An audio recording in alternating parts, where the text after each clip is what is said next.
Cerita pun masih terus berlanjut, di mana Yeo kini harus menyelesaikan sebuah misi tersembunyi yang mengharuskan Yeo untuk menyelamatkan Merlin dari kejatuhannya. Dan apakah yang akan MC kita lakukan selanjutnya? Buat kalian yang belum nonton bagian sebelumnya, silahkan ditonton dulu biar nggak gagal fokus sama alurnya. Dan kalau sudah, oke, daripada semakin penasaran tanpa berlama-lama lagi, inilah King Account.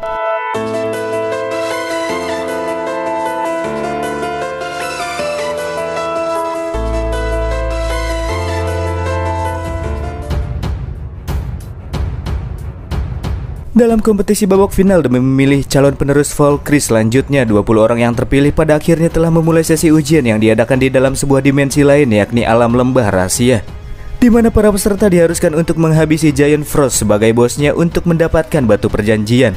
Kompetisi pun telah berjalan selama beberapa waktu, namun hingga saat ini para pemirsa yang menyaksikan kompetisi tersebut masih dibuat penasaran dengan siapakah yang akan keluar sebagai pemenangnya. Sebab mereka sendiri tidak bisa melihat dengan mata dan kepala sendiri tentang jalannya aksi dari kompetisi tersebut. Dikatakan pula bahwa selama ribuan tahun tidak ada satupun orang yang tahu tentang apa-apa sajakah yang terdapat di dalam alam lembah rahasia, kecuali sang pemenang yang biasanya hanya berhasil keluar seorang diri saja. Sedangkan ke-19 peserta lainnya masih menjadi misteri kenapa mereka tidak pernah keluar dari alam lembah rahasia. Tapi ada prasangka yang menduga bahwa mereka telah tewas karena tidak mampu beradaptasi dengan lingkungan di dalamnya. Di arah lain, Pak Kepala Desa berharap agar Merlin ataupun Caitlyn bisa tetap selamat dan keluar hidup-hidup meskipun mereka tidak keluar sebagai pemenang sekalipun. Karena bagaimanapun juga kehidupan lebih penting dari apapun. Pemikiran Pak Kades pun dikecam oleh Kelvin yang tidak bisa menerimanya, karena menurutnya menjadi Valkyrie adalah impian, keyakinan, dan cita-cita Merlin ataupun Caitlyn yang rela berkorban selama beberapa tahun terakhir. Jadi anggapan Pak Kades dianggap merupakan sebuah penghinaan untuk mereka. Meskipun pada hakikatnya malah si Pak Wali Kota inilah yang sangat berharap kalau anaknya bisa menjadi Valkyrie demi tujuannya sendiri. Merlin dan Caitlyn juga dikatakan sebagai dua peserta unggulan bila dibandingkan dengan yang lainnya. Oleh karena itulah Pak Kelvin masih terbayang-bayang dengan Merlin yang telah menjadi penghalang demi tujuannya. Selain itu, untuk menyingkirkan Merlin, Pak Tua ini juga telah memberikan arahan kepada anaknya untuk menghabisi Merlin secara diam-diam. Namun untuk sekarang dia hanya bisa menunggu hasil akhir karena tidak bisa menyaksikan pertandingannya secara live. Dan tak lama berselang, Hugh pun masuk ke dalam arena dan mengajukan pertanyaan kepada sang dewa Glenn terkait dengan mengapa babak terakhir ini tidak disiarkan secara live, di mana hal ini tentunya membuat para penonton merasa cemas karena mereka hanya bisa menunggu hasil akhir tanpa mengetahui apakah yang sedang terjadi dengan para peserta. Hugh yang mencoba bertanya kepada sang dewa pun dianggap telah melakukan hal yang tidak pantas sebagai warga sipil. Ia pun langsung dikepung oleh beberapa penjaga yang bertugas di sekitar arena dan menyuruhnya untuk segera out dari sana. Glenn yang menyadari apabila Yeo ini berasal dari alam lain bila melihat dari outfitnya pun kemudian menyuruh para penjaga untuk berhenti. Dan Glenn akan dengan senang hati menjelaskan terkait dengan apa yang dipertanyakan oleh MC. Dan dikatakanlah olehnya, karena adanya suatu penghalang antar dimensi, bahkan sang dewa tertinggi sekalipun tidak bisa menyiarkan jalannya pertandingan babak final secara live menggunakan sebuah benda sihir yang dinamakan Omniscient Crystal. Jadi bukannya mereka tidak mau, tapi karena tidak bisa meskipun mereka sangat ingin melihatnya. Atas perkataan Glenn, Heo pun menyimpulkan mungkin di dunia ini peradaban teknologi masih kalah jauh bila dibandingkan dengan di dunianya. Mungkin mereka agak mengabaikan teknologi karena masih berpegang teguh pada kemampuan sihir. Omniscient Crystal yang dikatakan oleh Glenn juga kemungkinan merupakan benda sihir tingkat tinggi. Oleh karena itulah dengan lantang dan percaya diri, Heo mengatakan jika ia bisa menyiarkan pertandingannya, apakah ia boleh mencobanya? Dan tentunya sedikit kalimat yang disampaikan oleh sang MC menimbulkan banyak pro dan kontra sebab ia terdengar begitu memudahkan masalah tersebut. Dari arah tribun penonton, Kelvin yang memang sedari awal tidak menyukai Yeo menganggap ucapannya hanya lelucon saja. Karena bagaimana mungkin bisa ia mampu melakukan sesuatu yang bahkan dewa tertinggi sekalipun tidak mampu melakukannya. Tapi ada juga yang pro kepada Yeo seperti Pak Kades yang percaya kalau Yeo ini mampu melakukannya. Baginya Yeo ini seperti dewa yang berasal dari alam lain, karena ia memiliki sepasang sayap dewa yang biasanya itu hanya dimiliki oleh sosok dewa. Di dalam pikirannya, Glenn juga sadar jika itu adalah sayap dewa, tapi ia tidak merasakan adanya tanda-tanda kekuatan suci dari bocah muda di hadapannya. Eksistensi Yeo yang muncul secara tiba-tiba dan tidak biasa mulai membuat Glenn merasa tertarik dengannya. Dan karena Yeo sangat terlihat percaya diri, Glenn pun memberikan kesempatan kepada MC untuk menunjukkan kebolehannya. Karena sudah mendapatkan izin dari penyelenggara, Yeo pun selanjutnya mengeluarkan puluhan drone pengintai yang langsung dikirimkan masuk ke dalam alam lembah rahasia.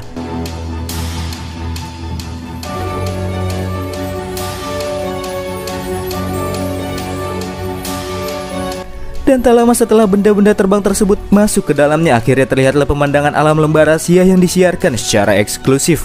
Di mana hal ini membuat para penonton semakin merasa bersemangat, sebab ini merupakan pertama kali bagi mereka melihat pemandangan tempat tersebut. Yeo yang benar-benar mampu melakukannya juga mendapatkan sorak-sorai pujian dari para penonton. Dan inilah yang disebut dengan teknologi dari kerja keras, ungkap Yeo sambil tatapannya tertuju ke arah Pak Kelvin. Ia juga sedikit menyindirnya karena dengan ini maka si Pak Wali Kota bisa menyaksikan betapa heroiknya Caitlyn pada saat ia menghabisi para monster dengan heroik. Tentunya ini membuat Kelvin merasa panik, sebab kalau terus begini maka rencana yang ia buat akan segera terbongkar. Nampak terlihat dari layar virtual yang ditangkap oleh drone sebuah pemandangan mengerikan di mana jasad-jasad dari ke-18 peserta telah terbujur kaku dan dibanjiri oleh genangan darah yang tercipta setelah adanya pertempuran yang brutal. Pemandangan yang mereka lihat mulai memancing emosi para penonton, sebab sebagian dari mereka merupakan orang tua serta kerabat dari para peserta yang telah tewas. Segala macam pertanyaan dan kecaman para penonton pun langsung tertuju kepada Glenn, sebab para penonton tidak percaya babak final nyatanya tidak seaman yang mereka duga. Reaksi dari mereka yang menyaksikannya tentu semakin memperkeruh suasana yang berubah menjadi tidak kondusif lagi. Untuk meredakan emosi para penonton yang semakin riuh, Glenn kemudian dengan lantang menyatakan Alan Garde alias dunia yang mereka tempati sekarang bisa bertahan sampai sekarang karena hasil jeripaya dari para pejuang yang berjuang keras di medan pertempuran garis depan. Dan di medan pertempuran sebenarnya pemandangan yang akan mereka lihat bahkan 1000 kali lipat lebih mengerikan daripada pemandangan yang mereka lihat sekarang.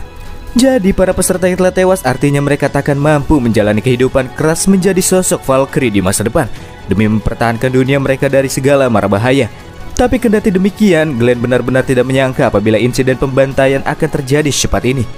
Mungkinkah ini berkaitan dengan polusi zat asing, pikir Glenn, yang sepertinya mengetahui sesuatu.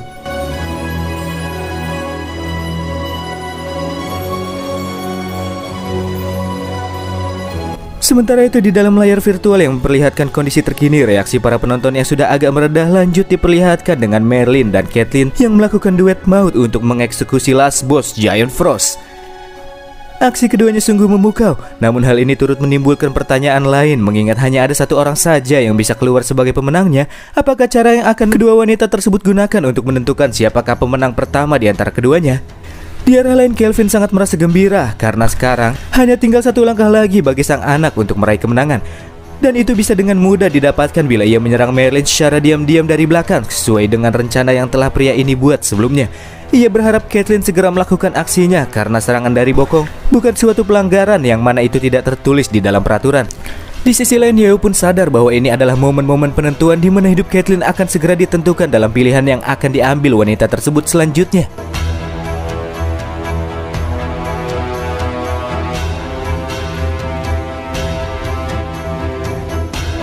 Di saat Merlin lengah ketika membuka peti harta untuk melihat hadiah yang didapatkan, dari arah belakang Caitlyn mulai berjalan perlahan sambil menyiapkan mode serangan.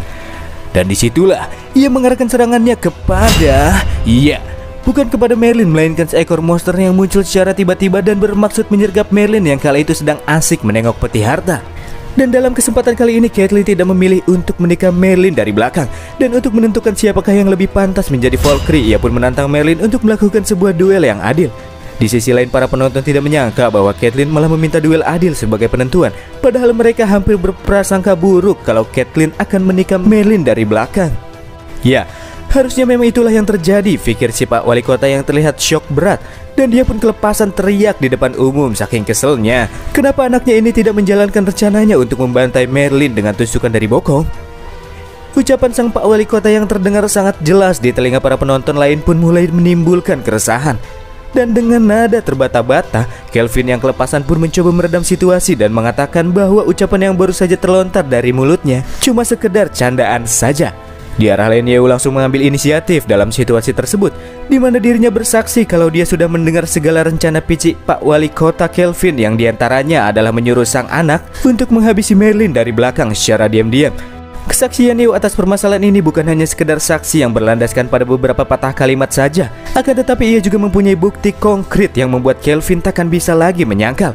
Di saat yang sama, Yeo kemudian memperlihatkan reka adegan yang diambil oleh drone pengintai yang berisikan momen-momen pada saat Kelvin memukulin anaknya sendiri, sambil dia memberikan rencana kepada sang anak untuk membantai Merlin dari belakang. Serta semua rencana yang ia buat dari masa sebelum kompetisi pun semuanya turut terungkapkan di muka umum.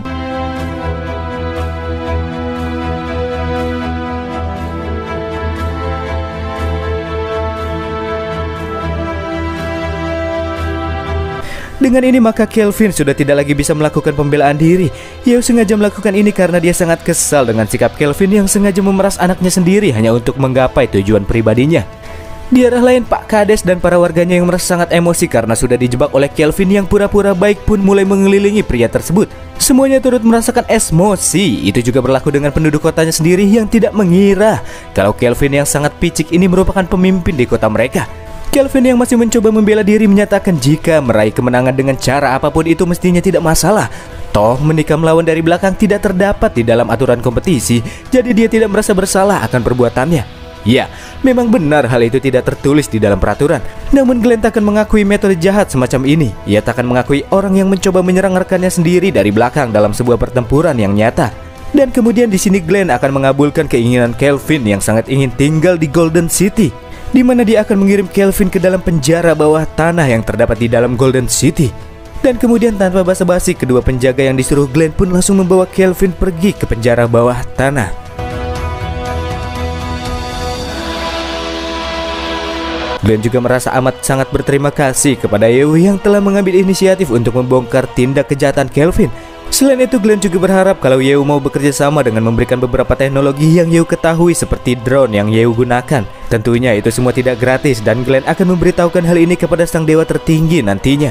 Yeo pun merasa tersanjung karena dengan ini ia bisa diterima di Golden City dan semakin dekat dengan harta-harta yang sangat bernilai. Kita kemudian akan kembali ke alam lembah rahasia. Sebelum Merlin dan Caitlyn melakukan duel, muncullah sesosok entitas yang kemunculan sama sekali tidak diperhitungkan sebelumnya. Sosok Giant Frost yang bahkan lebih kuat daripada sang bos monster sebelumnya, Giant Frost Hemil berlevel 180.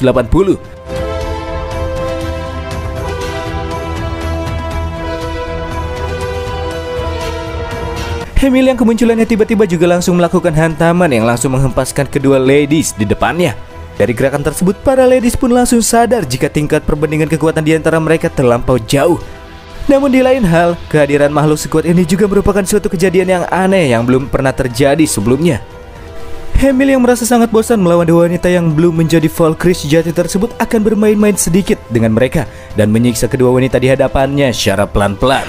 Sebagai awalan, ia akan menyiksa Caitlyn yang tiba-tiba saja tertusuk oleh bongkahan es batu tajam di bagian pundaknya. Caitlyn yang sudah hampir sekarat tidak lagi memiliki kekuatan untuk bisa melepaskan diri. Selain menyuruh Merlin untuk tidak memperdulikannya, sebelum ajal menjemputnya, ia juga akan membeberkan fakta besar yang selama ini Caitlyn sembunyikan dari Merlin. Ia mengatakan alasan mengapa Merlin terpaksa pindah dari desanya itu semua dikarenakan rencana sang ayah yang menggiring kawanan monster untuk menyerang desa, sehingga Merlin mesti tinggal di kota agar bisa terus dipantau oleh Pak Wali Kota. Dan alasan mengapa tubuh Merlin melemah itu juga dikarenakan anggur yang diberikan oleh Caitlyn telah dicampur oleh racun sebelumnya. Bahkan rencananya harusnya Caitlyn juga menyerang Merlin secara diam-diam, namun itu tidak dia lakukan karena beberapa alasan. Selain iri, namun ia juga sangat menyukai Merlin yang kerap kali menjadi pusat perhatian dimanapun dirinya berada. Caitlyn juga sangat ingin mengalahkan Merlin dalam sebuah duel yang adil. Tapi nampaknya keinginan tersebut takkan terjadi karena Caitlyn yang kini terkena serangan hampir menemui ajalnya. Hemil yang matanya terasa perih menyaksikan kisah ratapan persahabatan di antara dua orang wanita di hadapannya pun kembali melanjutkan serangan. Ia menginjak-injak kepala Caitlyn demi melanjutkan kesenangannya yang ingin menyiksa mereka secara perlahan-lahan. Merlin yang mencoba menyelamatkan rekannya pun mendaratkan sebuah serangan, tapi nyatanya itu hanyalah serangan yang lemah bagi sang monster yang kemudian meninju Merlin sehingga ia harus terhempaskan berikut dengan darahnya yang kini hanya tersisa 5% saja. Hemil yang semakin merasa bosan membuli dua wanita lemah kemudian menawarkan kepada mereka di mana mereka harus bertarung satu sama lain sampai ada yang tewas, dan bagi pemenangnya ia berjanji akan membebaskannya.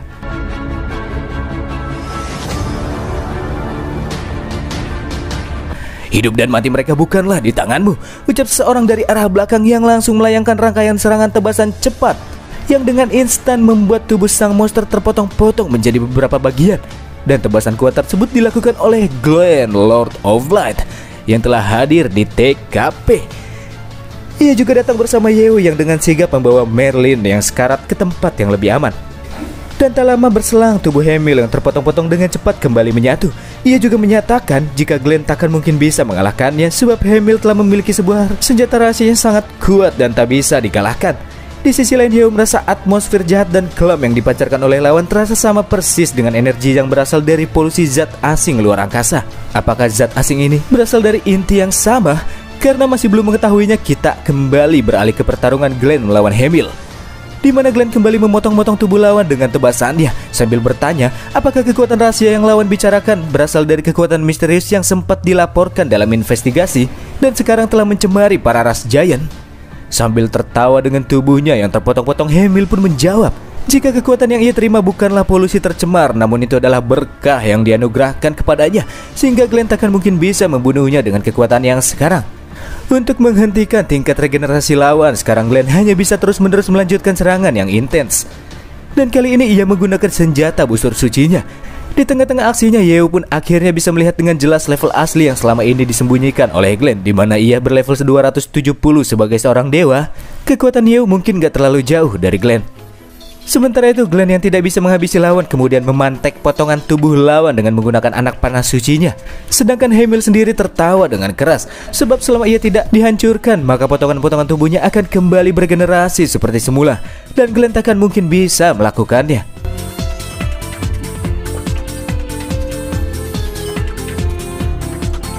Oh, begitu. Jadi hukum apabila para penjahat mati dengan cepat karena terlalu banyak ngomong tetap berlaku dimanapun, ungkap Yeo sambil memasang sebuah formasi sihir. Sementara Hemil masih nampak percaya diri karena dewa saja tidak bisa menghabisinya, apalagi cuma seorang bocah yang cuma manusia fana. Setelah lingkaran sihir aktif, potongan-potongan tubuh yang tertancap di atas permukaan tanah pun terbakar oleh api hitam keunguan. Api Yeo terus berkobar dan terus membakar targetnya tanpa henti, hingga akhirnya tubuh es dengan tingkat regenerasi tiada batas yang dibangga-banggakan menguap setelah terbakar tanpa meninggalkan sedikit pun jejak. Setelah menghabisinya, Yeo mendapatkan 1 juta poin XP dan sebuah hati Giant Frost. Ini merupakan bahan material epic yang bisa berguna untuk meningkatkan kemampuan beratribut es. Meskipun Yeo tidak begitu memerlukan barang ini, sepertinya benda yang satu ini masih cukup berguna diberikan kepada Shulu, mengingat Yeo masih punya utang 200 juta sama wanita tersebut. Di arah lain, aksi yang ditunjukkan Yeo dan Glenn membuat Merlin terpukau dengan kekuatan mereka masing-masing. Sedangkan Caitlyn tidak mengira fakta jika Yeo itu sebanding dengan Dewa Glenn. Ia merasa heran dengan kemampuan sebesar itu, mengapa Yeo sebelumnya membiarkan dirinya tetap hidup, padahal Yeo bisa membabatnya dengan mudah. Ya, bukan hanya memiliki teknologi yang luar biasa, kekuatan tempur Yeo yang begitu kuat juga membuat Glenn terkesima. Ini pertama kali untuknya menyaksikan seorang manusia yang mampu mempunyai kekuatan setara dengannya. Hal ini membuat Glenn tidak sabar memperkenalkan Yeo dengan bapak para dewa alias sang dewa tertinggi nantinya. Sebagai dewa, Glenn berlevel 270, yang artinya bapak para dewa ini levelnya jauh di atasnya. Dan tentunya dengan level yang sekarang, Yeo sama sekali tidak mempunyai kesempatan jika harus bertarung dengannya. Oleh karena itulah Yeo akan masuk ke Golden City, tempat tinggal para dewa, dan menemui sosok dari bapak para dewa terlebih dahulu. Dan setelahnya barulah Yeo bisa menentukan langkah yang mesti ia ambil ke depannya.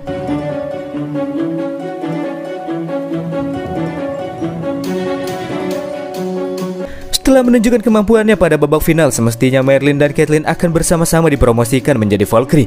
Namun karena Caitlyn dan ayahnya melakukan tindakan yang sudah melanggar hukum, sebagai gantinya Caitlyn tidak akan mendapatkan promosi dan ia harus didiskualifikasi. Memang sangat disayangkan, tapi semua ini adalah bayaran yang setimpal atas tindakan yang sudah ia perbuat. Tapi kabar baiknya, ia masih bisa hidup dan sahabatnya bisa menjadi sosok Valkyrie. Babak final pun berakhir ditutup dengan pelukan di antara kedua wanita tersebut.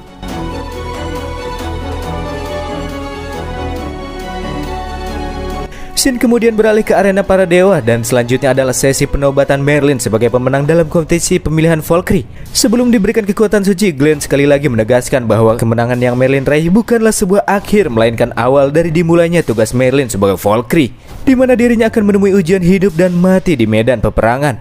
Merlin dengan ketekatan penuh menjawab bahwa Valkyrie adalah impiannya. Jadi ia sudah mengerti akan konsekuensi serta segala macam rintangan yang akan ia hadapi di masa mendatang. Peti harta kecil yang dibuka Glenn menyimpan kekuatan energi suci yang padat, dan di saat itu pula kekuatan suci tersebut mulai merayap masuk ke dalam tubuh Merlin. Dan inilah awal mula kelahiran Merlin sebagai Valkyrie.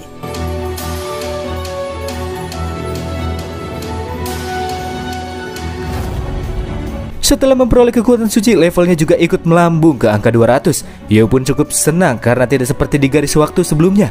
Merlin yang sekarang menjadi Valkyrie masih memiliki senyuman yang terpancar dari wajahnya.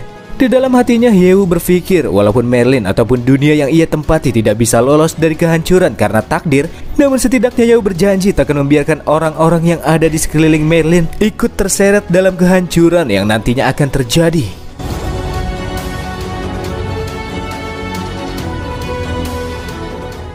Dan kemudian kita akan dibawa ke tempat kediaman para dewa, Golden City, di mana Merlin, Yew, dan Glenn telah tiba di depan gerbang utama raksasa yang menjadi pintu utama masuk untuk menuju ke Golden City. Gerbang yang terbuat dari emas padat membuat Yew sangat terkesan, sedangkan Merlin merasa sangat gugup sebagai calon penghuni baru di dalamnya. Sesaat setelah ketiganya masuk, nampak terlihat pula adanya cahaya-cahaya bersinar yang mulai mendekat ke arah mereka. Dan setelah mereka semakin dekat, perwujudan cahaya-cahaya tersebut pun semakin jelas. Dan mereka adalah 3 orang Valkyrie senior yang memiliki tekstur kepadatan yang bukan main. Dari ketiga tekstur ini kita akan berfokus ke si rambut merah yang merupakan ketua pasukan Valkyrie yang datang untuk menyambut rekan baru mereka.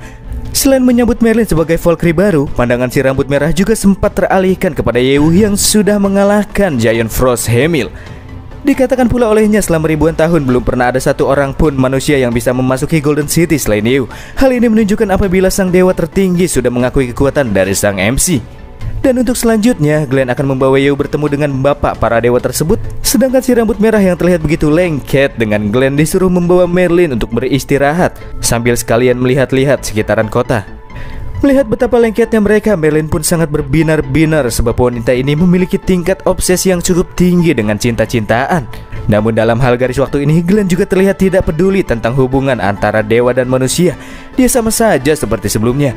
Akan tetapi aturan yang cukup membuat Yew kesal ini juga menunjukkan apabila bapak para dewa merupakan sosok yang pilih-pilih dan cukup sulit untuk dihadapi. Namun Yew takkan menyerah untuk bisa melunturkan sikapnya. Dan kemudian Yew pun pergi ke dalam kuil emas yang merupakan tempat di mana sang dewa tertinggi telah menunggunya. Selama ribuan tahun silam belum pernah ada satupun manusia yang bisa masuk ke dalam Golden City. Berbeda dengan para Valkyrie yang meskipun manusia, namun mereka diberkahi dengan kekuatan suci. Entah mengapa Yew bisa diizinkan masuk, tapi hal ini menimbulkan banyak kontroversi di mana para dewa lain yang terdapat di dalam kuil masih belum bisa menerimanya. Kini di hadapan Yew telah terlihat sosok yang duduk di singgasananya, dan dialah sang dewa tertinggi, bapak dari para dewa, Agustinus, dengan level yang tidak bisa dilihat oleh Yew.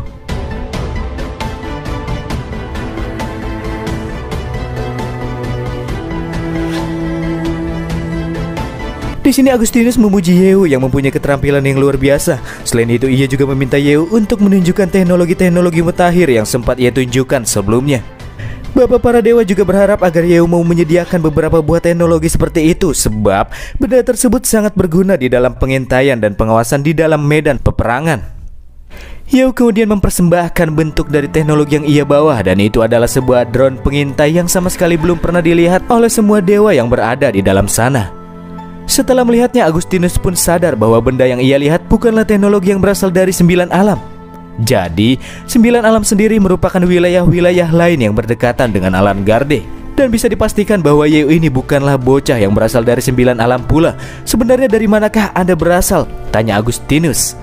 Tidak peduli dari mana diriku berasal. Yang terpenting apakah imbalan yang akan kau berikan jika aku bisa menyediakanmu beberapa benda pengintai seperti ini? Ucap Yew dengan nada cukup menantang. Tantangan tersebut membuat para dewa yang berada di sana semakin gusar karena Yew ini sangat berani sekaligus tidak sopan ketika berbicara dengan bapak. Suasana yang agak tidak menyenangkan itu hanya berlangsung sebentar saja. Semua dewa lain pun langsung dibuat terdiam ketika bapak mengeluarkan aura yang mengerikan untuk membuat para dewa lainnya bungkam. Karena menurut bapak, meskipun Yew ini tidak mempunyai etika, namun benar bahwa ia menginginkan sesuatu darinya. Akan tetapi Yew tidak diizinkan tinggal di Golden City terlalu lama sebagai manusia. Oleh karena itulah, untuk menghindari amukan dewa lainnya dan sebagai bayaran pertukaran bapak memberikan kepadanya sebuah kemampuan suci yang bernama Divine Craftsman. Yew yang dianugerahi dengan kekuatan tersebut seketika sekujur tubuhnya mulai dilimpahi oleh kekuatan ilahi. Di saat yang bersamaan muncullah notifikasi sistem yang menjabarkan tentang Divine Craftsman atau kekuatan suci pengrajin yang berbunyi. Ini merupakan sebuah buff khusus tingkat dewa yang terbatas dan hanya bisa digunakan di dunia ini saja. Divine Craftsman ini memungkinkan Yew untuk meningkatkan kekuatan akun Mos dari level master ke level dewa, di mana Yew bisa membuat equipment tingkat dewa terkuat bila ia menggabungkan kekuatan Master of Blacksmith akun Mos dengan Divine Craftsman. Pada dasarnya bila kemampuan akun MOS ditingkatkan, akun tersebut juga bisa membuat equipment tingkat dewa. Tapi menurut Wes ada sedikit perbedaan di antara keduanya. Karena definisi tingkat dewa di dunia ini dan di dunia nyata itu berbeda. Alan Garde sendiri merupakan dimensi tingkat dewa yang lebih tinggi, sehingga benda-benda semacam equipment yang diproduksi di tempat ini memiliki kualitas yang lebih bagus, sehingga membuatnya lebih kuat daripada senjata yang dibuat di dimensi yang lainnya. Dan dengan kata lain, kekuatan Divine Craftsman memungkinkan dia untuk dapat membuat artefak-artefak kelas atas. Namun itu hanya berlaku di dunia ini, tepatnya di Golden City. Selain itu, Yeo juga mempunyai sebuah blueprint tingkat dewa. Tapi masalahnya, ia masih belum mempunyai material-material tertentu yang dibutuhkan untuk membuatnya. Jika material-material tersebut ada di kota ini, maka Yeo sedang bernasib baik. Hal ini membuatnya semakin tidak sabar untuk segera menjajal kekuatannya. Lanjut Agustinus yang menjelaskan, untuk mempertahankan kekuatan Divine Craftsman, Yeo juga mesti setidaknya membuat 3 jenis artefak tingkat atas yang berbeda setiap bulannya. Dan jika tidak sanggup melakukannya, maka kekuatan tersebut akan diambil kembali oleh Bapak, dan Yeo akan dipaksa keluar dari Golden City. Yeo pun mengerti dan tidak terlalu masalah dengan persyaratan tersebut, karena dengan bantuan akun MOS itu bukanlah perkara yang sulit. Setelah mendapatkan kekuatan Divine Craftsman, Bapak kemudian menginstruksikan Glenn untuk mengantarkan MC ke tempat kerja God of Craftsman.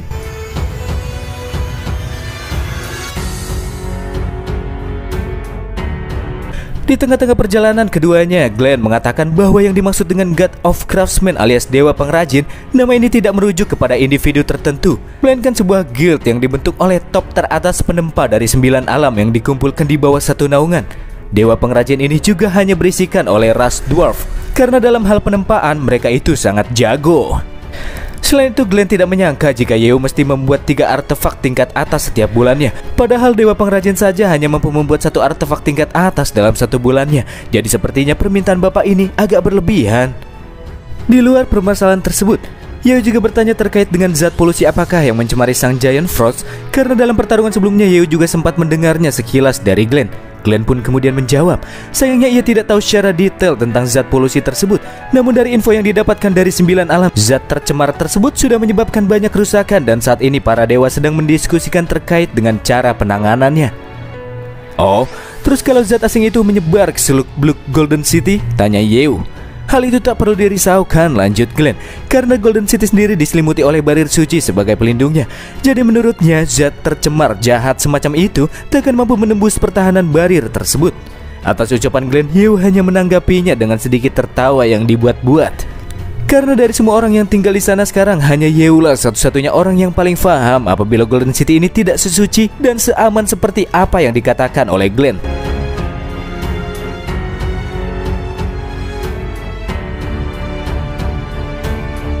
Hingga akhirnya keduanya pun tiba tepat di arah pintu masuk ruang kerja Dewa Pengrajin. Pintu masuk ini akan mengarahkan seseorang masuk ke dalam bawah tanah dengan suhu sekitar 100 derajat Celcius. Dengan suhu sepanas itu, Yeo sendiri tidak masalah, karena kuncian yang beratribut api membuat Yeo bahkan mampu menahan panasnya kobaran api sekalipun itu. Setelah memasuki tempat tersebut, terdapat pula sebuah altar yang mempunyai lift menuju bawah tanah di bagian pusatnya. Dan keduanya pun lanjut turun sambil Glenn mengatakan, paling kedua bersaudara itu sedang bertengkar sekarang, ucapnya yang membuat MC agak sedikit kebingungan. Sesampainya di ruangan kerja God of Craftsman, ternyata benar saja Yeo langsung disuguhkan dengan pemandangan 2 orang kurcaci yang terlihat sedang bertengkar, di mana keduanya sedang berdebat tentang metode siapakah di antara mereka yang lebih mujarab untuk membuat sebuah artefak yang bernama King of Sword. Dwarf janggut merah bernama Sidley, sedangkan janggut putih bernama Blois.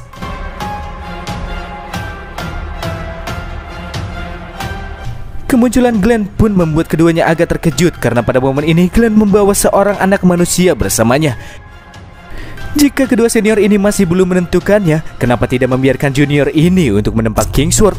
Ungkap Yeo sambil menyapa secara terang-terangan. Glenn pun setelahnya memperkenalkan Yeo kepada si kedua kurcaci bahwa anak yang ia bawa kali ini merupakan MC dari Manhua King Account. Walaupun dia ini manusia biasa, tapi ia juga adalah tamu terhormat Bapak yang dianugerahi dengan kekuatan suci pengrajin, sehingga ia diperbolehkan untuk tinggal di Golden City. Sidley si janggut merah sepertinya sangat welcome dengan MC, karena dia sadar kalau bocah ini bukan hanya sekedar bocah sembarangan. Sedangkan Blois, si janggut putih, malah menyuruhnya untuk segera keluar karena Yeo dianggap cuma pengganggu baginya. Blois ini punya temperamen yang tinggi, tapi biasanya orang kayak gini nih yang lebih peduli. Yeo pun meminta maaf karena sudah mengganggu pekerjaan mereka, tapi sayangnya ia tidak bisa pergi begitu saja karena bapak para dewa menyuruhnya untuk membuat 3 artefak tingkat atas setiap bulannya. Tentunya fakta ini mengundang keterkejutan kedua kurcaci tersebut. Karena bagaimana mungkin bisa Yeo disuruh membuat 3 artefak tingkat atas setiap bulan, sedangkan guild dewa pengrajin hanya mampu membuat 1 buah artefak tingkat atas setiap bulannya. Tapi kendati demikian, dalam hal ini Blois masih belum memperbolehkan Yeo untuk menempa King Sword, sebab menurutnya Yeo masih belum mampu untuk melakukannya. Dan jika ia tetap melakukannya, maka Yeo cuma akan menyia-nyiakan material yang dibutuhkan untuk menempa King Sword. Sambil janggut putih ini terus bersikeras menyuruh Yeo untuk segera hengkang dari tempat tersebut. Jangan kasar begitu, Blois. Kau kan yang paling payah di sini. Kalau soal menempa, ungkap Sidley yang agak menyindirnya. Tapi Blois tidak peduli akan hal tersebut, karena baginya ini dan itu sudah berbeda permasalahannya. Dan masalahnya untuk sekarang dia tidak akan membiarkan Yeo untuk menempa King Sword, karena itu bukanlah pekerjaan untuk anak-anak, ungkap Blois dengan nada yang jengkel. Entah itu permainan untuk anak-anak ataukah bukan, Yeo akan tetap menempanya. Yeo juga berjanji untuk mengganti material yang dibutuhkan jika ia gagal membuatnya. Selain itu, Yeo juga akan mengabulkan satu permintaan kepada mereka kalau amit-amit Yeo benar-benar gagal menempa King Sword. Blois yang mendengarnya pun tertawa keras menahan geli atas tawaran Yeo. Dan karena bocah tersebut terdengar sangat crazy, maka ia akan membiarkan Yeo menempa Sword King Sword. Dan bahkan jika Yeo berhasil, Blois akan memberikan sebuah artefak tambahan kepada Yeo. Di sisi lain, Sidley sekali lagi bertanya apakah Yeo benar-benar sudah yakin menempa King Sword. Karena jika berakhir dengan kegagalan, maka Yeo harus mengganti material-material yang terbilang sangat langka, dan itu tidak bisa didapatkan dengan uang saja. Dengan tenang, Yeo pun menjawab bahwa Sidley tak perlu risau, sebab MC takkan pernah memulai sesuatu yang takkan mungkin bisa ia selesaikan.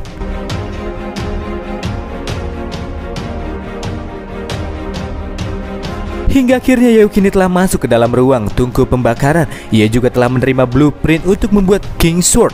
Dari apa yang ia pelajari, King Sword ini hanyalah sejenis artefak dewa yang tingkatannya hanya sedikit lebih tinggi dari tingkat legendary, dan tidak ada yang terlalu menonjol dari segala aspek yang terdapat di dalam pedang tersebut. Tapi menurutnya pedang raja ini sangat cocok jika ditambahkan dengan berbagai macam atribut serta efek khusus di dalamnya. Dan supaya kerjanya kelihatan, Yeo akan membuatnya secara manual. Di sini ia mengeluarkan palu Thor sambil mengaktifkan kemampuan akun Most Master of Blacksmith yang ditambahkan dengan Divine Craftsman untuk membuat King Sword menjadi sebuah artefak tingkat atas.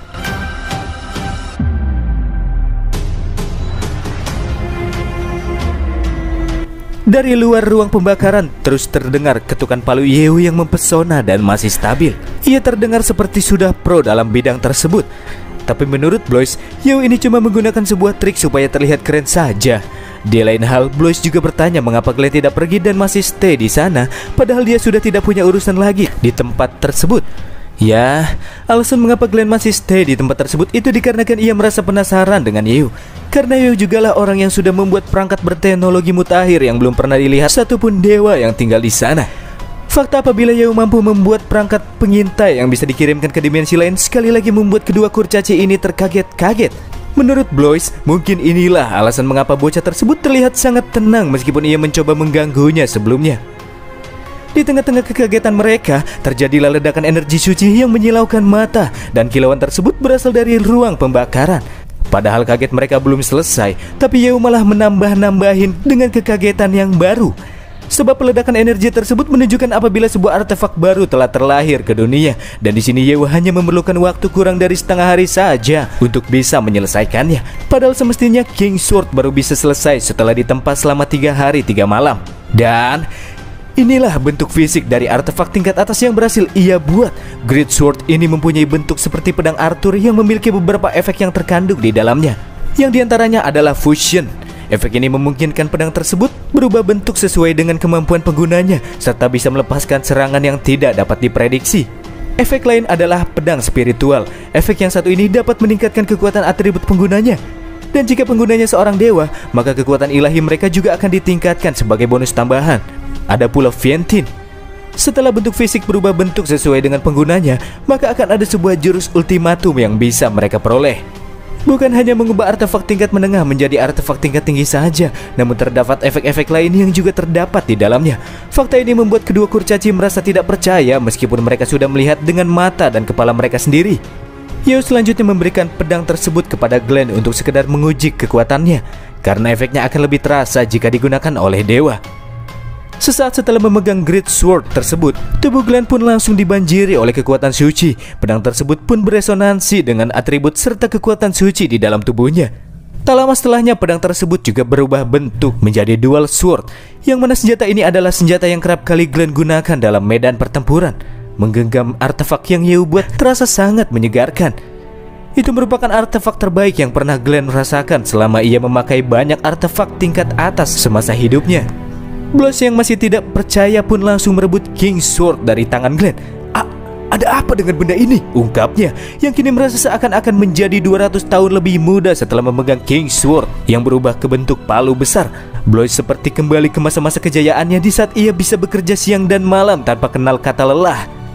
Cukup tua bangka, jangan serakah dan merebut barang orang seenaknya setelah kau meremehkannya, ucap Sidley yang langsung merebut artefak tersebut. Ya, disinilah Blois baru menyadari kesalahannya yang sudah terlalu meremehkan Babang Yewu. Selain itu, karena janji tetaplah janji, maka selanjutnya si janggut putih ini akan menepati janjinya memberikan sebuah artefak tambahan kepada Yewu. Memang benar ia akan memberikan sebuah artefak, tapi sambil memasang wajah jahat, Blois akan memberikan sebuah artefak yang benar-benar sangat dirasa tidak berguna kepada MC. Dan artefak tersebut adalah rambut panjang emas. Benda ini merupakan rambut panjang nan elegan yang terbuat dari emas murni, diberkati dengan kekuatan suci dan bisa menyatu dengan pori-pori kulit kepala dengan sangat sempurna, sehingga masalah kerontokan rambut dapat teratasi. Sidley pun langsung marah-marah karena si Blois ini malah memberikan sebuah artefak yang sangat-sangat tidak berguna kepada Yeo. Sedangkan Yeo terdiam untuk sesaat setelah menerima benda tersebut. Tapi setelahnya, dengan wajah yang dipenuhi oleh sinar kebahagiaan yang tak terbendung lagi, Yeo mengucapkan rasa terima kasihnya. Baginya, artefak tersebut merupakan benda yang sangat-sangat berharga dan berguna untuknya. Yeo tidak pernah menyangka bisa menerima harta seberharga itu. Karena dengan rambut panjang emas ini, kemungkinan besar Yeo bisa menghilangkan rasa depresi dari akun Kaisar Botak Abadi sepenuhnya, sehingga ia bisa menggunakan akun tersebut tanpa batasan dan efek samping. Mendapatkan 2 artefak mantap dalam satu waktu itu sungguh terasa keren. Dan tur untuk mendapatkan harta karun selanjutnya pasti akan lebih seru lagi.